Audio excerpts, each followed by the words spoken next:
Good morning, students. Today we are going to read chapter 3.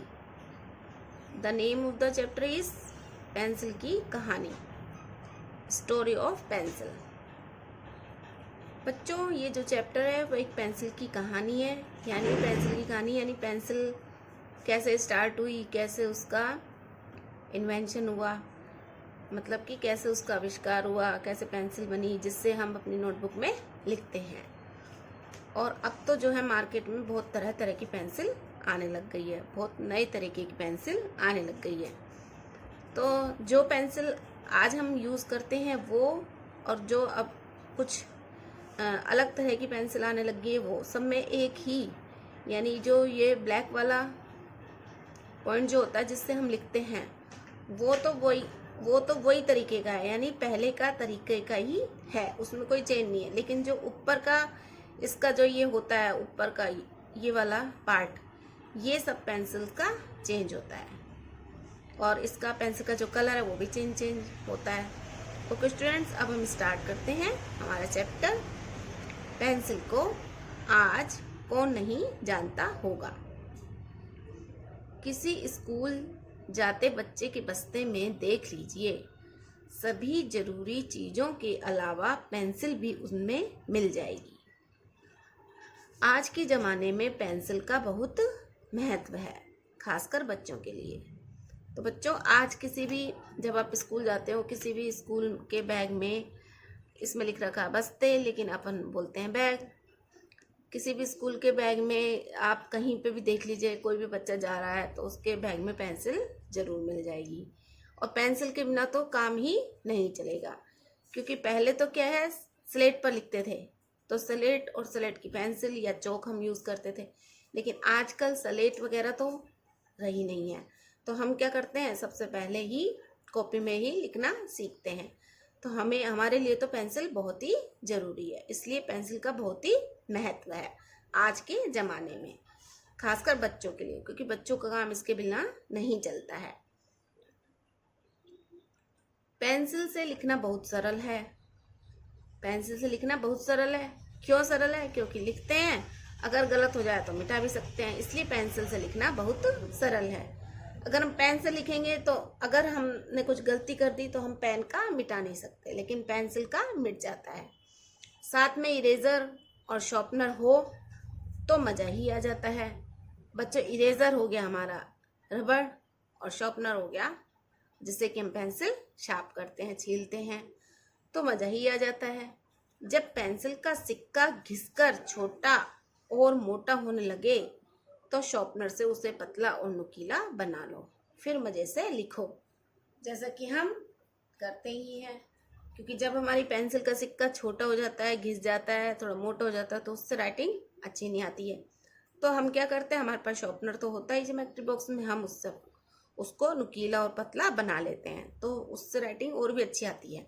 और फिर हम उससे अपनी कॉपी में लिखते हैं. लिखते लिखते कुछ गलती हो जाए तो घबराने की कोई बात नहीं है, इरेजर से झटपट मिटा लो.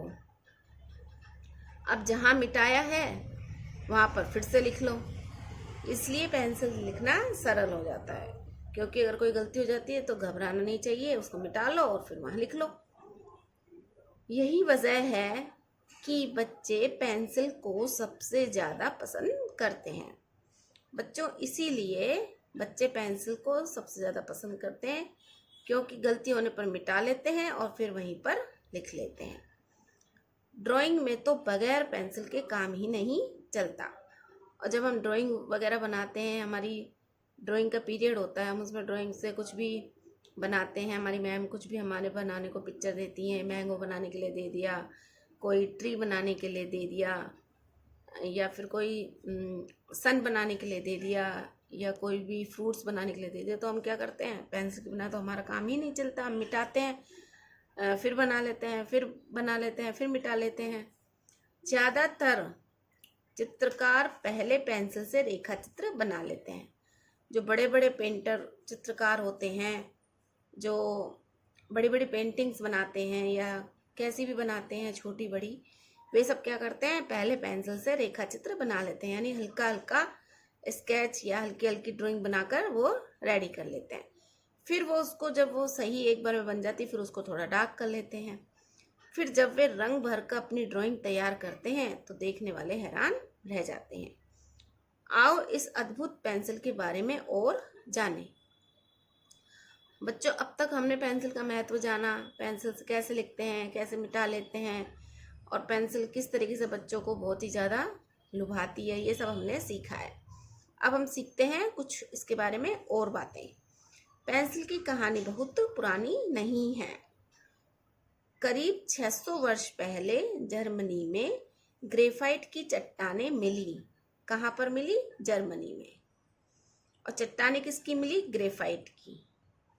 ग्रेफाइट एक तरह की एक चट्टान होती है, यानी एक तरह का ये जो काला हिस्सा होता है ना पेंसिल का, इसकी एक चट्टान होती है, उसको बोलते हैं ग्रेफाइट। ठीक है, एक तरह का पत्थर है ये। ठीक है, ये ब्लैक कलर का होता है। जब इनका कोई टुकड़ा लेकर कागज या पत्थर पर लिखा जाता तो निशान या लाइनें बन जाती। इसके लगभग 150 साल बाद इंग्लैंड में शुद्ध ग्रेफाइट की चट्टानें मिली। ठीक है, जैसे ही ग्रेफाइट की चट्टानें मिली तो जब इनका कोई टुकड़ा लेकर कागज पे लिखा जाता है, पत्थर पे लिखते तो निशान बन जाते थे और लाइनें बन जाती थी। फिर क्या हुआ, इसके लगभग 150 साल बाद इंग्लैंड में शुद्ध ग्रेफाइट की चट्टानें मिली। उसके बाद में चट्टानें तो पहले ही मिल चुकी थी, लेकिन उसके बाद में इंग्लैंड में शुद्ध ग्रेफाइट की चट्टानें मिली। ठीक है, आज बच्चों हम यहाँ तक रीड करेंगे। नेक्स्ट वीडियो में हम आगे का जो चैप्टर है उसको कंप्लीट करेंगे। पहले गडरियों को इनका पता चला। गडरियां आप जानते हैं, जो भेड़ और बकरी, ठीक है, जो इन दोनों को चराते हैं ना, जंगलों में ले जाते हैं, उनको बोलते हैं गडरिये। जैसे कि भेड़ और बकरी अगर आसपास में हमारे घर के आसपास लाते हैं तो उनको कुछ खाने के लिए नहीं मिलता, इसलिए वो क्या करते हैं, गडरिये जंगलों में ले जाते हैं, अपनी बकरियों को, भेड़ों को पालते हैं वो लोग। उनको खाना खिलाने के लिए उनको हरे हरे पेड़ वगैरह वो जो खाते हैं, घास खाते हैं, पत्ते वगैरह खाती हैं बकरियां, तो उनको वो चराने के लिए घास के मैदान में या जंगलों में ले जाते हैं। तो उस जगह को, उन लोगों को बोलते हैं गडरिये। वो भेड़ और बकरी पालते हैं। ओके स्टूडेंट्स, आज हम यहाँ तक रीड करेंगे। तो आज हमने पेंसिल के बारे में जाना और पेंसिल कैसे बनी और पेंसिल का महत्व, ये दोनों ही हमने आज इस चैप्टर में सीखा। बच्चों, अब हम सीखेंगे कि पेंसिल के इसके जो मौखिक प्रश्न है इनको सीखेंगे। पेंसिल के दो साथी कौन कौन हैं? इरेजर और शार्पनर। शुद्ध ग्रेफाइट की चट्टानें सर्वप्रथम कहाँ मिली? शुद्ध ग्रेफाइट की चट्टानें सर्वप्रथम इंग्लैंड में मिली। बच्चों, सर्वप्रथम यानी सबसे पहले, और सबसे पहले जो चट्टानें मिली थी, वो ग्रेफाइट की जो चट्टानें मिली थी वो सबसे पहले जर्मनी में मिली थी, लेकिन शुद्ध चट्टानें कहाँ मिली थी? वो इंग्लैंड में मिली थी। थर्ड है, सर्वप्रथम पेंसिल किसने बनाई? इसका आंसर है जोसेफ हर्टमुथ ने, यानी हर्टमुथ ने सर्वप्रथम पेंसिल बनाई, जोसेफ हर्टमुथ ने। ठीक है, ये थोड़ा हार्ड है लिखना, लेकिन आपको देख देख कर ही लिखना है। फोर्थ है, पेंसिल को नुकीला बनाने के लिए किसका इस्तेमाल करना चाहिए? पेंसिल को नुकीला बनाने के लिए शार्पनर का इस्तेमाल करना चाहिए। हम भी अपनी पेंसिल को शार्प करने के लिए शार्पनर ही यूज लेते हैं। नेक्स्ट पॉइंट, शब्दार्थ। जमाना, समय या काल भी कह सकते हैं। जरूरी, आवश्यक। वजह, कारण। अनोखी, निराली। गलती, भूल। मचलना, जिद करना। बगैर, बिना। आकृति, आकार। अद्भुत, आश्चर्यजनक।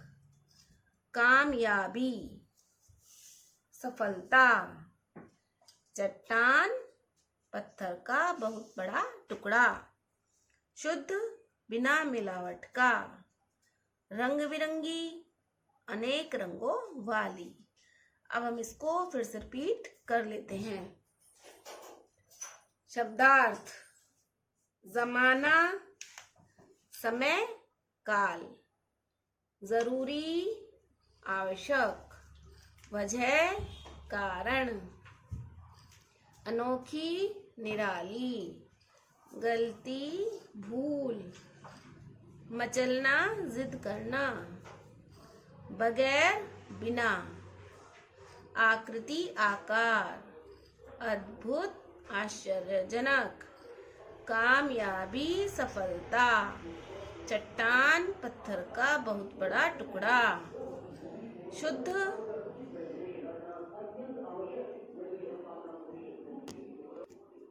बिना मिलावट का। रंग बिरंगी, अनेक रंगों वाली। बच्चों, ये शब्दार्थ हैं जो कि आपको अपनी नोटबुक में राइट करने हैं। गुड हैंडराइटिंग में और मौखिक प्रश्न भी आपको अपनी नोटबुक में लिखने हैं, गुड राइटिंग में। Okay students, have a nice day.